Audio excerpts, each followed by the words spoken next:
Hello dear students, कैसे हो आप सब बच्चों। आई होप आप सब लोग अच्छे एंड हेल्दी होंगे। So welcome back to your science classes. In today's class we are going to start with the new chapter that is in the sky. So बच्चों, आज हम लोग पढ़ने वाले हैं अबाउट द थिंग्स जो कि हमारे स्काई में प्रेजेंट होती है। सो बच्चों, हम लोग पढ़ेंगे सन, मून एंड स्टार्स के बारे में। ना बच्चों, look at the pictures and answer the following questions. बच्चों, ये क्या है? We have to fill in the blanks to find the names of the things that we can see in the sky. Then write the word in the blanks. So बच्चों, हमारे पास ये क्या है? This is moon. So अब हम लोग इस word को लिखेंगे यहाँ blank में। Then बच्चों, हमारे पास ये क्या है? These are clouds. So हम लोग यहाँ पे लिखेंगे cloud. So अब इस box में हम लोग लिखेंगे cloud. Then we have sun. So बच्चों, हम लोग यहाँ पे लिखेंगे U and इस box के अंदर हम लोग लिखेंगे sun. Then बच्चों, हमारे पास यहाँ पे ये एक bird है, so हम लोग यहाँ पे लिखेंगे R and this box में we are going to write bird. Then बच्चों, ये क्या है? I hope आप सब लोगों ने सही guess किया होगा. This is star. So हम लोग यहाँ box में लिखेंगे star.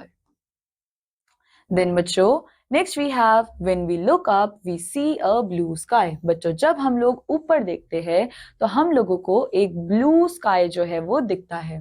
बच्चों, एंड स्काई में हम लोगों को डिफरेंट डिफरेंट थिंग्स देखने को मिलती है डिफरेंट टाइम्स पे, जैसे कि हम लोगों को सन, मून एंड स्टार्स देखने को मिलते हैं। इसके बाद बच्चों, हमारे पास है सन। सो बच्चों, सन जो है वो बहुत ज्यादा ब्राइटली शाइन करता है डे टाइम पे एंड वो हमको देता है हीट और लाइट। देन बच्चों, सन एक बिग बॉल ऑफ फायर की तरह होता है हमारे स्काई में, but don't worry, it is far away from us. बच्चों, ये है तो एक big ball of fire, but डरने की कोई भी बात नहीं है क्योंकि ये सन हमसे बहुत ज्यादा दूर है ना। बच्चों, सन जो है वो हेल्प करता है सारे लिविंग थिंग्स को ग्रो करने में एंड सरवाइव करने में। बच्चों, हर सुबह सन जो है वो राइज होता है ईस्ट में एंड बच्चों हर शाम को सन जो है वो सेट होता है वेस्ट में। सो बच्चों, दिस इज वेरी इंपॉर्टेंट कि हमको ये याद हो कि सन राइज कहाँ से होता है? ईस्ट से। एंड बच्चों, सन सेट कहाँ होता है? वेस्ट में। एंड बच्चों, सन जो है वो सारे लिविंग ऑर्गेनिजम्स के लिए बहुत ज्यादा इंपॉर्टेंट होता है क्योंकि बच्चों सन की हीट और लाइट की वजह से हमारे आसपास बहुत सारी चीजें जो है वो पॉसिबल हो पाती है। Now, बच्चों, we have Amisha told her father that the temperature outside is high, but she can't see the sun in the sky. What could be the reason for sun's invisibility? So, बच्चों, यहाँ पे क्या बोला जा रहा है कि सन की बाहर जो है वो बहुत ज्यादा गर्मी है एंड हम लोग सन को जो है वो देख नहीं पा रहे। तो इसके पीछे का रीजन जो है वो क्या हो सकता है? सो बच्चों, होता क्या है, नून के टाइम पे सन एकदम हम लोगों के ऊपर होता है, जिसकी वजह से उसकी सारी रेज जो है वो स्कैटर हो चुकी होती है एंड हमको सन जो है वो नहीं दिखता है। Now we have moon. So बच्चों, एट नाइट हम लोग मून को देख सकते हैं स्काई में एंड बच्चों it's smaller than the sun and also round. So बच्चों, मून जो है वो रात के टाइम पे ही दिखता है एंड ये सन से काफी ज्यादा छोटा होता है और ये राउंड होता है। बच्चों, मून के पास खुद की लाइट नहीं होती है।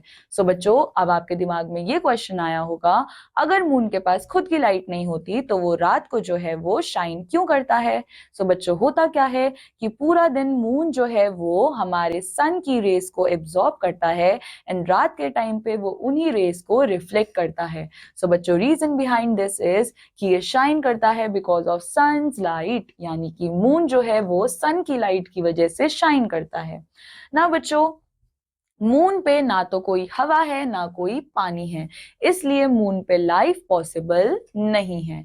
समटाइम्स बच्चों, मून जो है वो हमको बिग और राउंड दिखता है, कभी वो हमको हाफ सर्कल दिखता है और कभी कभी तो हमको मून जो है वो बिल्कुल दिखता ही नहीं है। नाउ बच्चों, वी हैव अमेजिंग फैक्ट। सबसे पहला ह्यूमन जिन्होंने मून पे लैंड किया था in 1969 during Apollo 11 mission and बच्चों only 12 astronauts have ever walked on its surface. So बच्चों सबसे पहले जो ह्यूमन गए थे वो कब गए थे? 1969 में। एंड उस टाइम पे कौन सा मिशन था? Apollo 11 mission. एंड बच्चों आज तक खाली 12 एस्ट्रोनॉट्स ही है जो लोग मून के सरफेस पे चल पाए हैं। बच्चों एस्ट्रोनॉट्स कौन होते हैं? एस्ट्रोनॉट्स वो लोग होते हैं जो कि कहाँ जाते हैं? स्पेस में जाते हैं एंड डिफरेंट डिफरेंट प्लैनेट्स पे जाते हैं। देन बच्चों हमारे पास यहाँ पे है brainstorming session. What is the name of spacecraft that landed on the south pole of the moon? So बच्चों अभी अभी रिसेंटली हमारे पास एक मिशन आया था जिसमें हमारे पास एक स्पेसक्राफ्ट जो है वो लैंड करा गया था on the south pole of moon. So बच्चों आई वांट यू ऑल कि आप सब इसके बारे में रिसर्च करो एंड ये जानो कि कौन सा स्पेसक्राफ्ट था जो कि south pole of the moon पे अभी रिसेंटली लैंड करा था। Now, बच्चों, we have stars. So look up at the sky at night and you will see many twinkling stars. So बच्चों रात के टाइम पे जब आप लोग ऊपर स्काई में देखते हो so आप लोगों को बहुत सारे स्टार्स दिखते होंगे ट्विंकल करते हुए। बच्चों ये एक्चुअल में बहुत ज्यादा बड़े होते हैं बट फिर ये इतने छोटे क्यों दिखते हैं? क्योंकि ये स्टार्स हमसे बहुत बहुत ज्यादा दूर होते हैं। एंड बच्चों क्या आप लोगों को पता है कि सन भी क्या है? सन भी एक स्टार होता है। ना बच्चों we have amazing fact over here. Stars के बच्चों डिफरेंट डिफरेंट पैटर्न्स होते हैं स्काई के अंदर, यानी कि स्टार्स जो है वो स्काई के अंदर डिफरेंट डिफरेंट पैटर्न्स बनाते हैं जिनको हम लोग बोलते हैं कॉन्स्टिलेशंस। एंड बच्चों इसकी वजह से लोग जो है पहले के टाइम पे अपने रास्ते जो है वो फाइंड कर पाते थे, यानी कि कॉन्स्टिलेशंस पहले के टाइम पे काफी ज्यादा इंपॉर्टेंट होते थे उन लोगों के लिए जो कि कहीं पे खो जाते थे एंड वो लोग इन स्टार्स की वजह से ही अपने वे पे वापस आ पाते थे। Now बच्चों we have few points over here, so let's recall them. So when we look up हमको sky जो है वो blue दिखता है and हमको sky के अंदर different different things दिखती है जैसे कि sun, moon and stars. Now बच्चों sun जो है वो shine करता है during the day and हमको provide करता है heat and light. बच्चों sunrise होता है east में and set होता है west में। ना बच्चों नाइट के टाइम पे हम लोग मून को देख पाते हैं बट बच्चों मून के पास खुद की लाइट नहीं होती, वो रिफ्लेक्ट करता है किसकी लाइट को? सन की लाइट को। एंड मून जो है वो डेली अपना शेप चेंज करता है।